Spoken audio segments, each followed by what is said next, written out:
There you go. And I've been a full-time artist for 52 years now, which is kind of frightening, but it's true. And if any of you have been to the Palm Springs Air Museum, my work's all over the place there, and it's getting to be all over the place at Flaybob.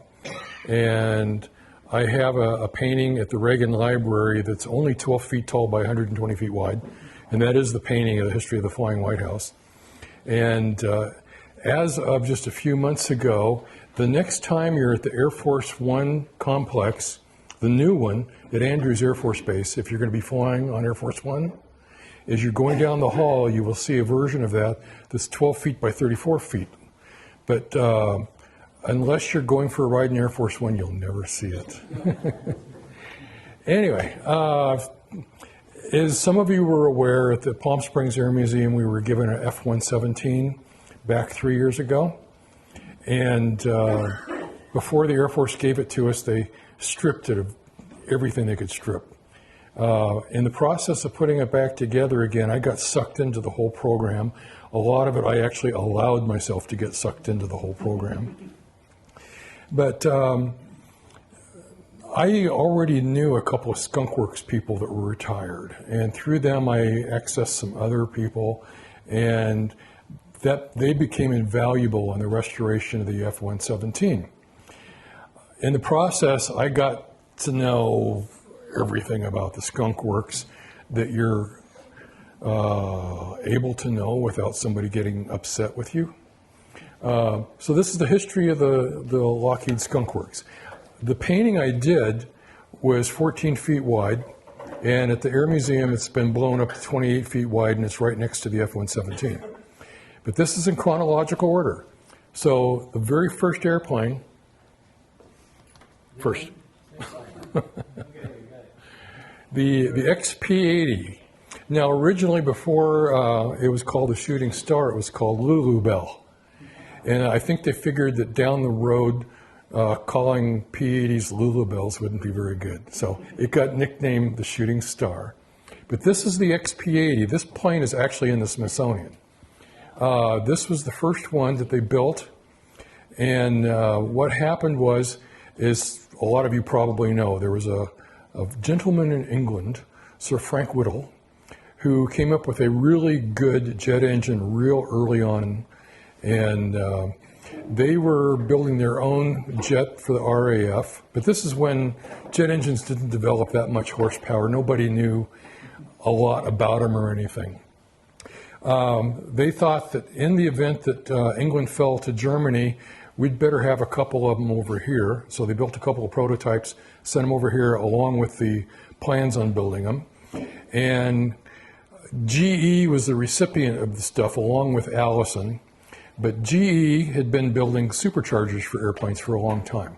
So they knew how to make things that spun really, really fast at really high temperatures. So that's a jet engine. They were given the engine. They started tinkering with it to make it better and everything. But at the same time, the Army Air Corps came to Lockheed and said, here's the engine. Can you build us an airplane around it? And they said, sure we can. And it was the same group that had just fixed all the problems with the P-38 Lightning. So they were given the task of building an airplane that the jet engine would work in. And this was in a very secret building at Lockheed, Burbank, that was right across the street from a plastics factory. So it stunk to high heaven. So it started getting referred to as the Skunk Works. And that stuck. There's a whole long story there I won't get into on the whole thing. But all the windows were painted over. The building was sealed. If you went in there, everybody's cigarette smoke was just thick in there. All the draftsmen and everything were shoulder to shoulder in there, smoking their cigarettes, smelling one another in hot stuff. It was not air conditioned, no open windows or anything. But they were all on a mission. They designed this airplane. Now, the English technician that brought the engine to Burbank, upon showing up at Burbank with this top secret jet engine, he wasn't properly documented, so he was arrested. When they got him out of jail and back in there and got him all worked out to come in and everything, he was looking at what they had done. And he was saying, well, the intakes are insufficient for this engine. And they were, oh, we figured it out, this is fine. And he was feeling around the metal and he said, the metal's too thin. This isn't going to work. And they said, yeah, we figured it out. And this is to show you that even somebody like the Skunk Works can really screw up. They went ahead and they put the engine in there. They finished everything up. The first time they ran the engine, it sucked the scoops right through the engine, which wrecked the engine. Fortunately, they had another one. And by now, they were listening to that Englishman. And they beefed everything up, made the inlets bigger and everything. But what they came up with was the XP80 Shooting Star. Next. The war's ending, and Lockheed's trying to figure out, okay, all of our military contracts are drying up real fast right now. We need to make something that the civilians are going to want. So they designed a nice, practical little twin-engine, very light transport airplane. The only problem was that because the war had just ended, there was surplus stuff just flooding the market. So there was no buyers for this. This was the Lockheed Saturn. Apparently it was a very nice little twin-engine commuter plane that nobody wanted. Next. Okay, so they go from little tiny to really big. And this is the Lockheed Constitution. They designed it with the promise that there was going to be 5,000 horsepower engines developed. This is at the same time that all of aerospace was looking at the beginnings of jet transport. So the quest for a 5,000 horsepower multi-row radial engine just kind of blew away. They built two of these. They were gigantic. The Martin Mars had a slightly longer wingspan, but for overall volume, this is the biggest airplane the Navy has ever had. And it had four R-4360s in it and made it very underpowered. So after building two of them, they came in, okay, we're not going to do this anymore. The Navy did fly them for a while as transports, and they carried a huge amount of people in them with all of their stuff, but barely. And they had to use JTOWs to take off when the thing was loaded up, and the cruise speed wasn't all that significant or anything. And at the same time, jets were happening. So, okay. You kind of look at this and go, well, it's a real early T-33, but actually it's not. It's a TP-80C. Same thing, but that's what they were calling it at that point. And you can see it's got the real early tip tanks on it and everything. But this is the beginning of showing how much legs that general design had. Because this all comes from the XP-80. So this actually was the TP-80C very briefly, and then they turned it over to the T-33 Shooting Star. Okay. Now we have the XF-90. This was supposed to be an air superiority aircraft to go and get the German or the Russian bombers as they were coming over the North Pole and everything. It actually was fairly fast. It was also fairly heavy because it was made out of an alloy that was closer to stainless steel than it was aluminum. So it was very, very heavy, and because of that, its performance wasn't so good. But TV shows and movies back in the 50s really liked it, and it wound up in a lot of things looking like the jet of the future. But it actually, what it lost out to was the original incarnation, the Voodoo, the McDonnell Voodoo. And the Voodoo weighed substantially less because it was built normally. Now, to show how strong these were, they took one of the airframes and put it out in the desert next to one of the atomic bomb test sites. And apparently it went through 3 different atomic bomb tests and pretty much survived. So it was a strong little booger. Next. Okay, now we're getting a little bit more serious with that basic T-33 design. The YF-94, they put afterburning engine in it, and we're getting more speed out of it. Radar in the nose and everything. And go to the next one. I'm going to run through these pretty quick. This is the C model, the YF-94C. And the funny thing is they were taking the original TP-80C airframe And they kept modifying it and modifying it and modifying it. So this is the original airframe that goes all the way back to the very first airplane that was called a T-33. But with this, they had the radar in the nose. They had the small rockets. They had 12 of them that went around the nose bowl.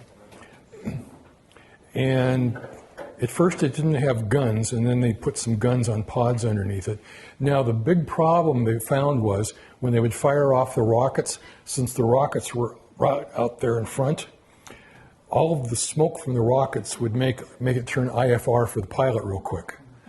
And if the pilot fired off too many of them at the same time, all the smoke and everything would go into the inlets and the engine would quit. So that didn't work. So, you know, even people like the Skunk Works are not infallible.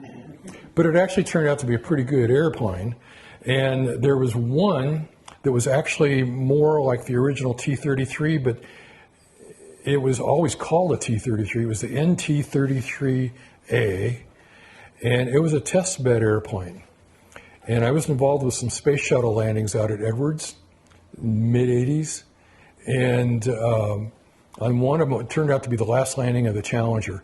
And I was in the team bringing the thing back from its landing on the dry lake bed. And we had to hold short for the Air Force runway. And all the Air Force people were wanting to get a really good look at space shuttle, so they kept doing touch and goes and coming around. And after 45 minutes, the tower told them to knock it off so we could cross the runway. But one of those airplanes that kept coming around was the NT-33A. So this is the mid-'80s. And there was still one with U.S. Air Force on it and everything, and it was still a flying example of the old T-33. And I read last night that that airplane actually flew until 1997. So, okay, next.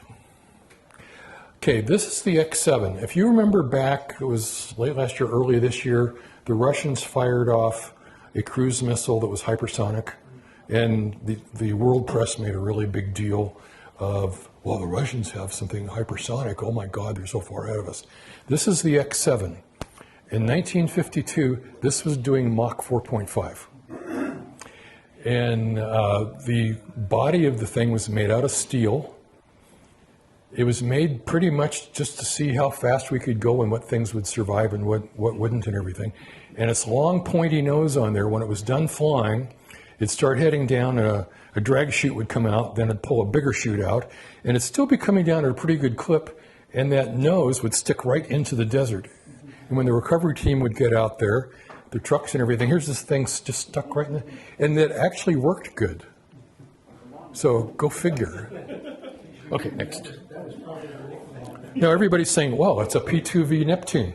No, it's actually an RB-69.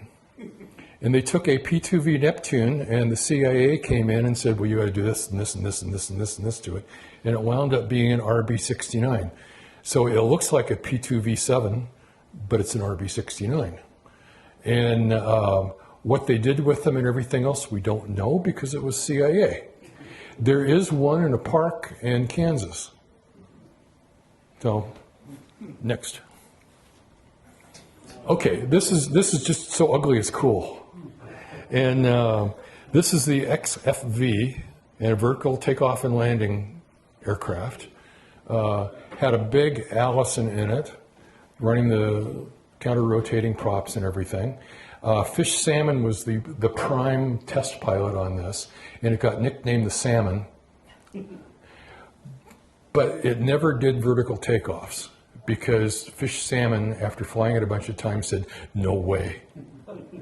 It was supposed to take off, go vertically, and go over to horizontal, fly around at a pretty high rate of speed, do interception, and then come back, and go like that, and then back down to the ground.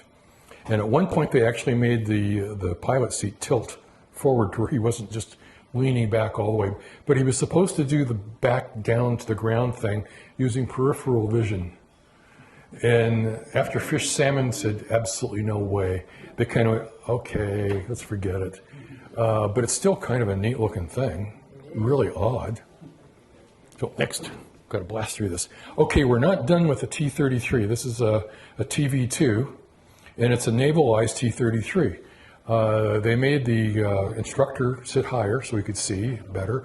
They strengthened the whole thing, put a tail hook on it, and in the mid-50s, there were quite a few naval aviators that made their first carrier takeoffs and landings in those. So a Navy T-33. Okay, there you go. Okay, at first glance, you go Connie, and then you look closely at it, and you go, it's a turboprop Connie. And this was the R7V2, otherwise known as a YC-121. They did this just to see if they could make a turboprop airliner that the Navy could use, Air Force could use, and all the airlines would want it. After flying it and everything, they said that maybe we've gone as far as we can go with your basic constellation, and we need to rethink this a little bit. The engines, the way that they were attached to the wings, the way the exhaust was and everything, if you look at it, it's Lockheed Electrojet. So this went immediately to the Lockheed Electrojet. Now, up until this point, the Skunk Works had built the first two prototypes and then turned things over to regular Lockheed. Things are going to be changing shortly. Next. Okay, this is a YC-130. So with what they referred to as the old Roman nose, before it got its radome and everything. Notice it's got three-bladed props. After a while, they realized that the three-bladed props would set up a resonance that would shake the whole airplane to pieces. So that's why later C-130s all went to four-bladed props and everything. But this is 1954. We are now 2003. As of next year, they will have been building these airplanes for 70 years, and they're still building them strong. So whoever designed the basic C-130, I hope they got a bonus. It's brought a lot of business for Lockheed. Okay, next. Okay. At first glance, you go, oh, F-104 Starfighter, and then you notice there's some things that are kind of odd. This is the Y model of it. The nose wheel retracted forward rather than backward. The ejection seat was one of the early ones where it ejected downward. If you notice, there's no splinter plates going out from the engines, or at least very abbreviated ones. And the whole, you start noticing all kinds of different things. This was their learning curve. This was actually about 1.5 feet shorter than your standard F-104. But with this, they realized, okay, we can build you an airplane that's going to go really, really fast. And we'll be okay. So this is the Y model of it. Skunk Works built two, handed it over to regular Lockheed, and they modified it for all the Air Force stuff that the Air Force needed out of it and everything. So, next. Okay, now we have the U-2. And this is where things suddenly changed for the Skunk Works. This was highly classified. Ben Rich, some of the guys at the Lockheed Skunk Works thought they would get 2 years out of this before anybody found out. They actually got 4 years out of it before Francis Gary Powers was shot down. And if you look at it, you go, there's a lot of thought behind this that's similar to an F-104. They did basically take an F-104 starfighter fuselage, modified it here and there, made it so it wouldn't be going supersonic, and put extraordinary long wings on it, and dropped the T-tail, made a conventional tail out of it, and it became the U-2. Instead of doing the first two and handing it over to regular Lockheed, Skunk Works built all of them. And that way they could keep a lid on the whole thing. And it was, for 4 years, nobody had any idea what the U-2 actually was. Another interesting thing about the U-2, Kelly Johnson, while they were first talking to the CIA about him, they were saying, okay, well, it's going to be the R something or other. And Kelly Johnson said, no, if it's an R something, then we lose one, and the press gets there before we do. They're going to go nuts. So let's make it sound like it's nothing. So let's call it a utility airplane. It's U-2. And shortly after they started flying, one went down in Japan in some rice paddies. The press descended upon it, took photos of it, and were told it's a U-2. And they were going, well, that's just a utility airplane. Oh, forget it. And they didn't put the press stuff out. There was a couple of local things about an Air Force plane going down the rice paddy. But the world press never picked up on it. And that's exactly what they wanted to do. So now they're building every single one of them. So the Skunk Works is expanding and everything. But it's still a thing where there's a handful of people in the center of the Skunk Works that know what this is all about. There's all these other people out building parts, but they don't know what it's for. And as the plane's going together, they still don't know what the whole thing is about. And that's what they were intending on with the whole thing, so people wouldn't catch on to it. And if they're talking about it and somebody happened to overhear something, they called it Angel. So they're just talking about Angel. That sounds very innocent, like, who cares? So its code name, CIA code name and everything was Angel. Okay, next. Okay, now we have a very benign looking Lucky Jet Star. This is early on with a couple of Rolls-Royce engines on it that didn't develop like they thought they were going to and everything. So it wound up getting 4 Garretts on it. Now, when I first got to know Bob Pond, he had a Jetstar. And it was a Jetstar 2, so the last model of the Jetstar. And we flew to Europe. We went to Switzerland in it. And the day that we took off from Switzerland, we took off heading down valley. And as we were heading down valley, we were still down valley. And as we passed Mount Blanc, we were looking up at Mount Blanc. The thing had no guts whatsoever. And with the full load of passengers, it just did not want to climb. So eventually we climbed enough to be able to go back to England, and then eventually England back to the US. Bob sold the airplane almost immediately because it was a dog. So anyway, but it was the first jet built for business aviation, period. Okay. Now we have the XV-4A Hummingbird. It was their attempt at vertical takeoff and landing, and it was so-so. It proved a lot of stuff. It disproved a lot of stuff. It wasn't really very good, but it was a learning process for them. They crashed one of them. And the main thing about it, in my point of view, is it's kind of ugly. So, next. Okay. Now we're getting serious. Everybody looks at this and goes, wow, it's an SR-71. No, it's an A-12. A-12 was the first incarnation of the Blackbird, and it was made to be essentially an attack airplane.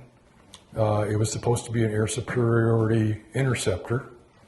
It carried 1 pilot. It didn't have all the reconnaissance capabilities, but boy was it fast. And to people I know who flew the A-12 and the SR-71, this was faster. It was a little bit lighter, and same engines and everything. I did eventually realize that the limiting factor on the whole thing with SR-71s and A-12s and all the derivatives wasn't the engines.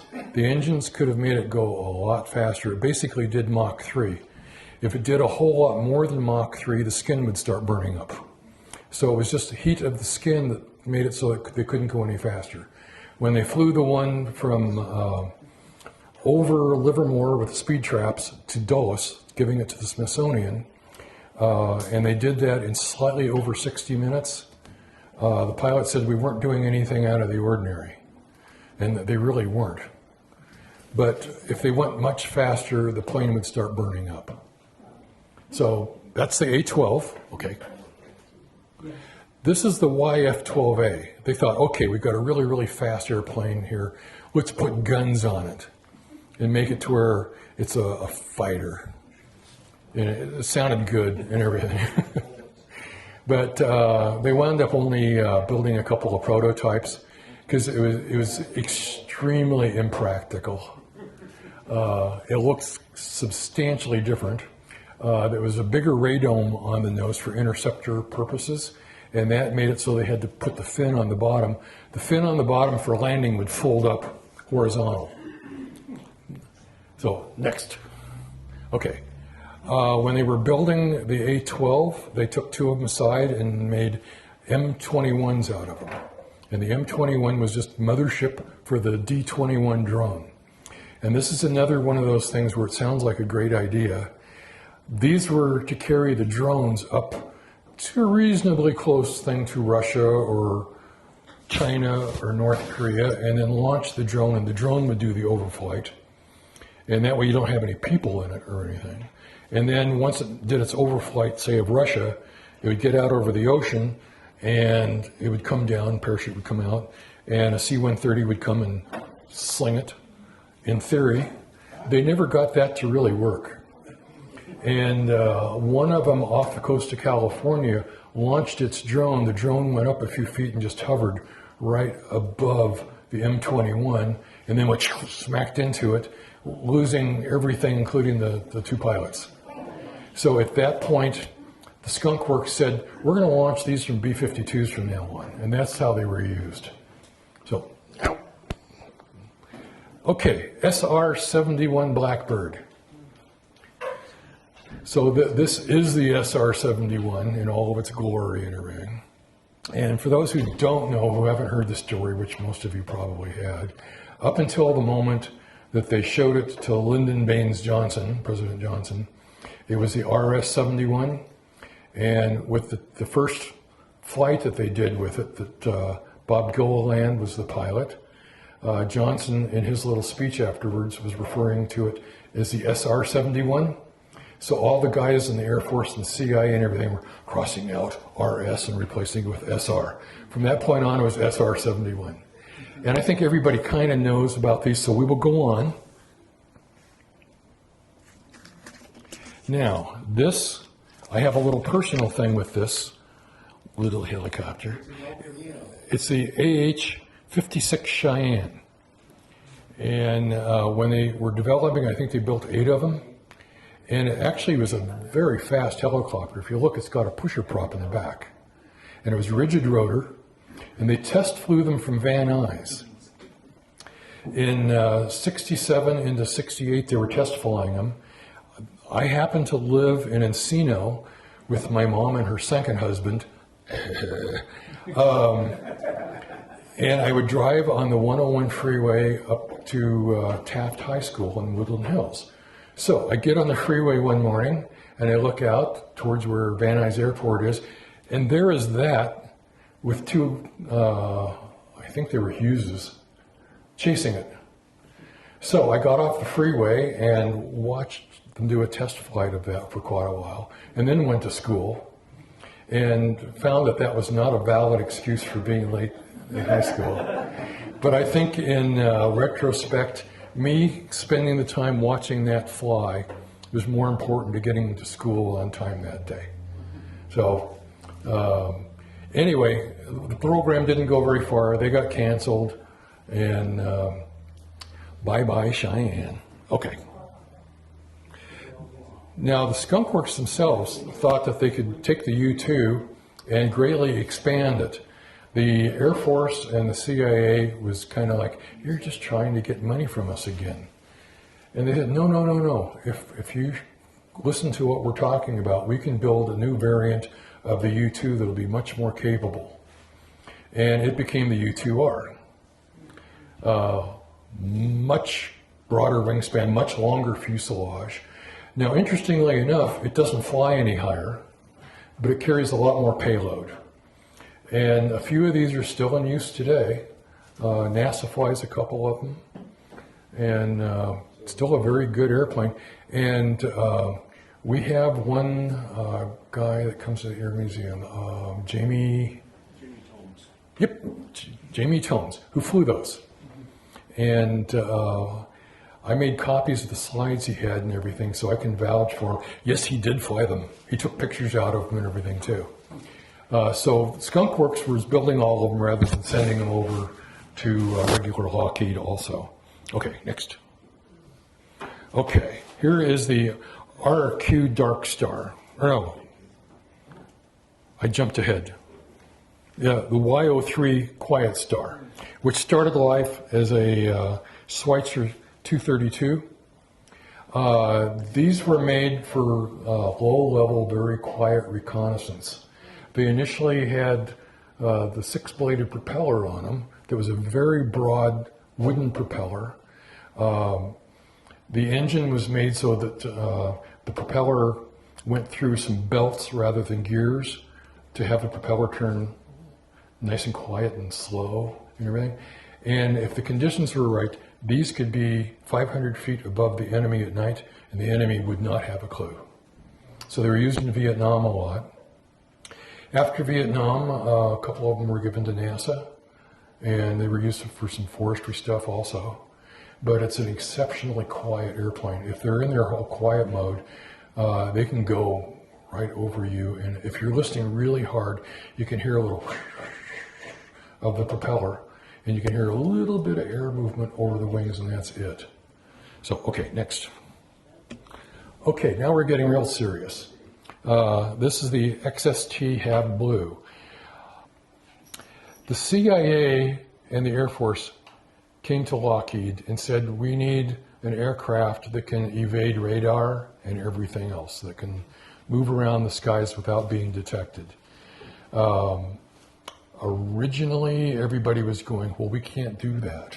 One of the technicians, one of the engineers at the Skunk Works, I'm trying to remember his name, Dennis Overholtzer. He's one of those that can have fun reading scientific journals. He remembered something that was written by a Russian 12 years beforehand in the early 60s. He was able to get his hands on that, and he spent the weekend reading it. And it was about making an airplane with every surface on it being faceted. And if you did it just right, radar could not detect it. And when the Russian originally wrote the article, there wasn't sufficient computing power to be able to do it. And Dennis Overholtzer, after reading that several times through on the weekend, went, oh, we do now. So Monday morning he goes into Ben Rich's offices, and Ben, I've got to talk to you about something. And Ben said, well, okay.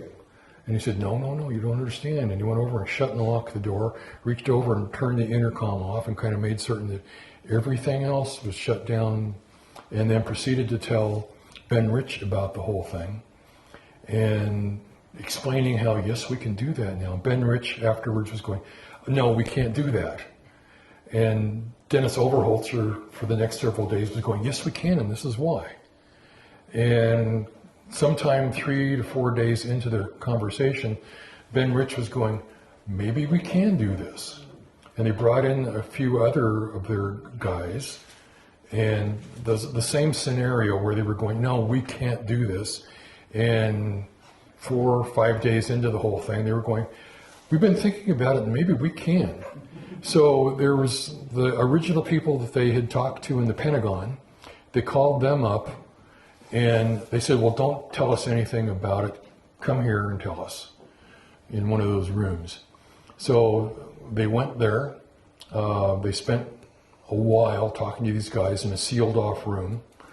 And the Pentagon people were going, no, I don't think so. You're just trying to get more money out of us.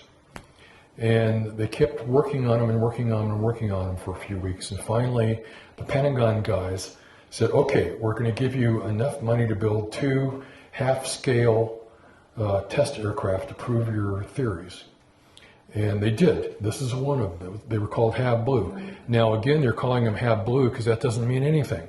So if somebody's talking about HAB Blue and somebody overhears it, they're not going to know anything about what they're talking about. They built these, both of them with pretty much the same lines that wound up being the F-117. They took one of them out to the high desert. The Pentagon arranged to have a Hawk missile unit go out there. They set up the Hawk missile thing because at the time they had the best radar. There was a T-38 Talon chase plane. This took off. The T-38 took off. All the Hawk guys are in their trailer except one who's over with the Skunk Works guys, just to see it visually. This goes flying by. They all look over at the trailer, the Hawk trailer, and there's no reaction. And a few seconds later, the T-38 goes by, and this erupts in joy because they spotted it. And their guy had to go over and tell them, no, what you saw was the T-38, you didn't see the HAB blue. So they said, well, let's do it again. So they did it repeatedly. They could not pick it up with radar. So word immediately went to the Pentagon. By the time the Skunk Works guys got back to Burbank, there was a complete lockdown on the whole facility. Everybody had to go back through security checks. The CIA was there to make sure that nothing got out on the whole thing. And from that point on, the whole thing was just utmost complete secrecy. And the original people that knew what they were building were the only ones who did for the next several years, with people building components for it until they started putting the first prototype together. In the CIA, there was only, or the Pentagon, there was only 5 or 6 people in this entire time that knew that this was going on, because they didn't want any word to get out. The Skunk Works set up a dummy corporation that was supposed to be a parts supplier for aircraft, so they could get stuff in for the F-117 that was being made for other aircraft without it being suspicious. Now, one thing happened that I've been told by a couple of different Skunk Works people, so I kind of believe it. The forward-looking and downward-looking infrared turrets on an F-117 that spot the stuff out there and guide the bombs and everything else, they were made by Texas Instruments. And there was somebody at Texas Instruments, these were the same that were being built for the A-10 Warthog. There was somebody in there that became aware that there's certain serial number units that have disappeared. He's going, what's going on with this? So he started talking to his superiors that, hey, we're missing some units, and these are top secret things. What happened to this serial number, and this serial number, and this serial number? It was like the next day some feds show up, take the guy aside, and say, you shut up. Yeah. You don't talk about this whatsoever. And he didn't. But that's how the whole thing operated. With the F-117, there were all kinds of parts that came off of other airplanes. Go ahead. At the same time, this little thing, they said, oh, let's make a cruise missile that's also stealthy. So this, and there is very little you can find out about this. This was carried underneath B-52s, and when the B-1s were coming along, it wouldn't fit in the bomb base, so they made it so the wings would fold up inside it, so it could fit in the B-1. But this is a stealthy, fast cruise missile that we don't know anything further about. So, okay, next. Okay, our F-117. The one we have over at Palm Springs, it's 850833, and it's got the second highest amount of missions ever flown on any of them, with the highest one being the one that's on the pole outside at the Reagan Library. But this, I can go on and talk about some other things that, as we're going along, they become less interesting because the secrecy is still really high on them, and there's very little. So I can show you pictures, but I can't tell you anything about them for the most part. I can tell you a lot more about this because I got to know this airplane really well and everything about it. When it first came, the nose was missing, all the leading edges were missing, the wingtips were missing, the trailing edges were missing, everything around the stabilizers were missing. I think I said it already, the nose was gone. All the radar absorbing material was off of it. They told us that they had to remove the RAM because it was toxic and they didn't want us to be, I think they just didn't want us to be monkeying with it at all. I think that was a ruse like all the other ruses that they use and everything. But, so it was bare metal, aluminum. The intakes, right there, I had one in my hand, they're about that thick and little tiny holes that radar can't get all the way through. Because the front of a jet engine is a really big radar signature. So this makes it so it can't. Now, with the little holes on there, they're susceptible to icing. And that's a real problem. But they solved it. This is typical Skunk Works. Down below, you see a little tray type thing right underneath the intake. There's a windshield wiper in there. and the pilot can hit the button and it goes choo, choo, choo, choo, and cleans the ice off the front of the things.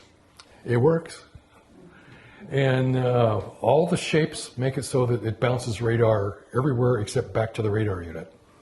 The RAM absorbs about the last 15% of what the shapes have not shot out in the wrong direction and everything. The RAM, they are real secret about what the RAM is and everything. I know it was rubber. It was about that thick over the entire airframe and had a lot of lead in it. Other than that, I really don't know. The leading edges and the trailing edges and the wingtips were some type of ceramic.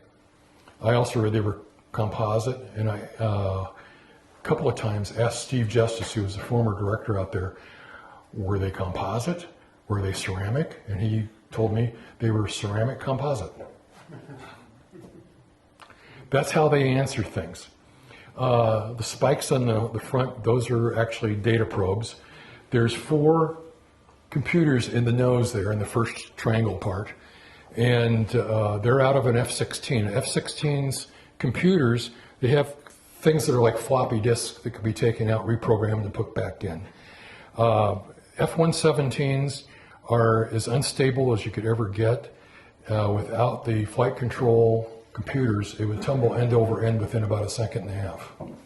So there's about 125 inputs per second going into the controls. Out on the wings and everything, the actuators out there are from F-16s, so they're friendly with their own computers. The main landing gear were off of an A-10 Warthog. The nose wheel is off of an F-15E Strike Eagle. The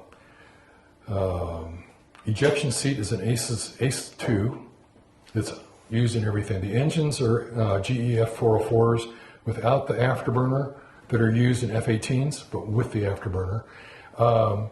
We did several talks out at Palm Springs Air Museum with guys from the Skunk Works or guys who flew these. And inevitably somebody would say, well, are they supersonic? And a couple of the guys said, do they look supersonic? But you wouldn't want it to be supersonic because as soon as you get supersonic, the skin starts heating up. So you want it to be subsonic. These cruise at about 525 miles an hour.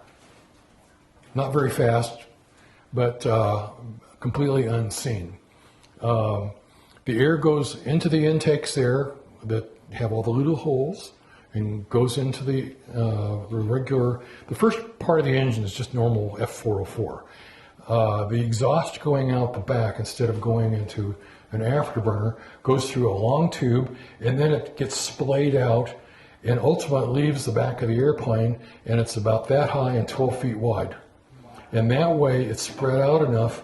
There's also a little ramp that goes up that helps it mix with the air, and then some tiles that are like space shuttle tiles. And by the time it exits the back of the airplane, it's room temperature. You can't pick up any infrared from it. Now, when they're going into combat, which is like we want to sneak in, the pilot flips a switch, all the antennas go inside the airplane. It goes into stealth mode. And so they can't communicate, but they don't want to communicate because they don't want anybody to know that they're there. And the refueling receptacle behind the pilot is off of an SR-71. And when the pilot hits the thing to go into refueling mode, the computers in the nose make the airplane a little bit mushier, so it's not so quick to respond. And the refueling area goes down, turns over, and then comes back up again, and it's ready to take on fuel. When it hits the button the other way, it comes down, rotates, and goes back up again. That's the way it was in the SR-71. So I know I'm forgetting things, but we're also probably running out of time. I will finish this by telling you a person who has become a friend, Greg Feast. He was the first person to fly one into danger. His call sign was Beast.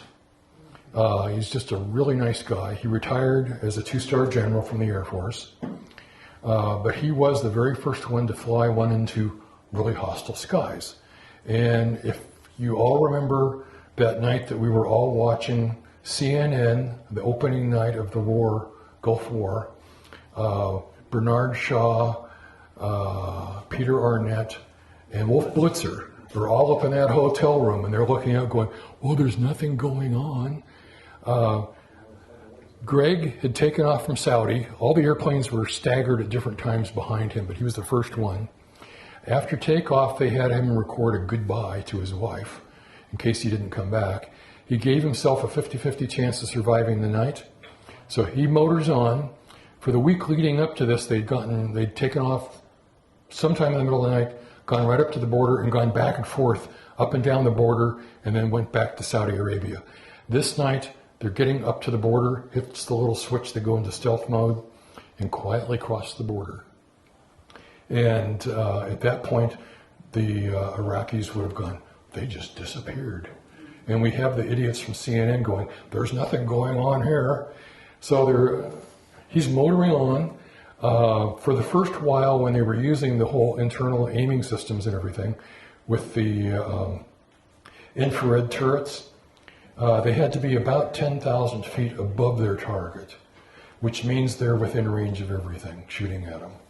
So that's why he was thinking, oh, they say this is going to work, but nobody has tried it for real yet. So he's tootling on. 2 o'clock passes, getting towards 3 o'clock. Baghdad's beginning to come across the horizon line, and he said that it was getting closer. It looked like Las Vegas on a Saturday night. From 10,000 feet, you could see everybody out on the streets, on the highways, the cars. Every light in the city was on. And he's thinking, what are these people thinking? They know we're coming. Maybe not at this instant, but they know we're coming. And you got the CNN people going, well, there's still nothing going on here. As he's getting close to it, the forward-looking infrared turret's kind of scanning, and it goes, we know what highway that is. And we know what that highway is. And this crossroad, we know what that is. And it's getting closer and closer. Here's Baghdad, but here's the section of Baghdad we want. And there's one of the secondary streets we need. And here's another one. And we're in the neighborhood. And okay, we're on the block. Here's our building. And there's the window we're going to put the bomb through. Now, these were 2,000-pound smart bombs. GBU-27 laser-guided bombs. So the infrared is scanning. At one point, it turns all of its information over to the downward-looking infrared turret. So it knows what it's looking for and what's already been found and everything. And it goes, there's our window. And the pilot's just sitting there. And there was a little device that he could put his finger on for last-minute adjustments as the bomb's going down. It's got a screen on it, and you can see the target and everything, just in case there's a little help needed. But as he gets within range of the target, the whole dropping thing is automatic. So he could feel the bomb bay doors go bam, and the thing go out, and the bomb bay doors slam shut again. The bomb bay doors would be open for less than 5 seconds. Because as long as the bomb bay doors were open, it was giving off a pretty good radar signature. As soon as they shut, it would go, well, they're gone again. So he's counting down the few seconds that the bomb's dropping through the air, and he said all of a sudden this big flash, 2,000-pound high explosive goes off. And a few seconds later, you can hear the kaboom and feel the P wave hit the airplane. He's already starting to go to the second target because he just dropped one bomb. But he said at that moment, everything opened up on him, and he said it was terrifying to look out the windows. You saw bam, bam, bam, bam, bam, bam, bam, bam, bam, bam, and rockets. And he said he got to where he just wasn't looking outside. And he said he was trying to make himself as small as he could inside the cockpit, as if that would help. But he's concentrating on the second target, getting there, and it was the same scenario. Nothing going on, feeling going out, the big kablam, and then everything opened up on him. They estimate that somewhere around 3,000 guns and rockets were fired at him that night. And after a brief amount of time, he's beginning to head away from the city. It's beginning to get dark underneath him and everything. Nobody's down there. And he looks behind him, and it's still bam, bam, bam, bam, bam, bam, bam, bam, bam, bam. And he's kind of going, I made it. So he heads back to Saudi. As soon as he gets over Saudi airspace, he turns the radios back on and puts it onto the frequency where they're all going to be checking in. And he's just petrified that after him, they knew the rest were coming and they would be toast. But as he's heading back towards the base, one by one, they all checked in. And when they got on the ground, they had a debrief, and the general comment was they had no clue where we were. So for the next 3 weeks, the only aircraft that were allowed over downtown Baghdad were F-117s. But after day 3 or night 3, they had pretty much destroyed all the command and control and air bases and everything else. If you remember the weeks after that, anytime an Iraqi MiG or anything would take to the air, there would be an F-15 up there to blow it out of the sky. We had it so nailed down at that point that they would just lift off the ground and explode. But for the first 3 weeks, it was only F-117s over Baghdad, and none of them ever took a hit. So they proved that, yeah, they worked.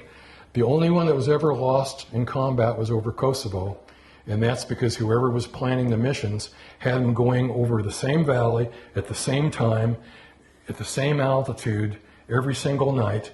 So after a few nights of that, they had everything ready to go and fire, and they just shot everything up there, and a lucky shot brought one down. That's the only one that was ever lost in combat. So to this day, from what I've told, there is no radar that could pick them up.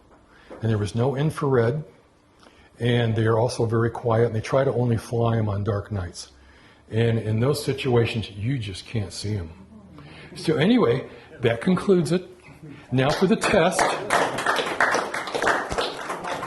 I actually could go on with a whole bunch more, but I think we all need to get home. Go. Any questions? Any questions for Stan? He's got a long drive back, so we should let him go. Hey, I really appreciate him talking. I mean, he's a wealth of knowledge. There's a lot more stuff he can talk about.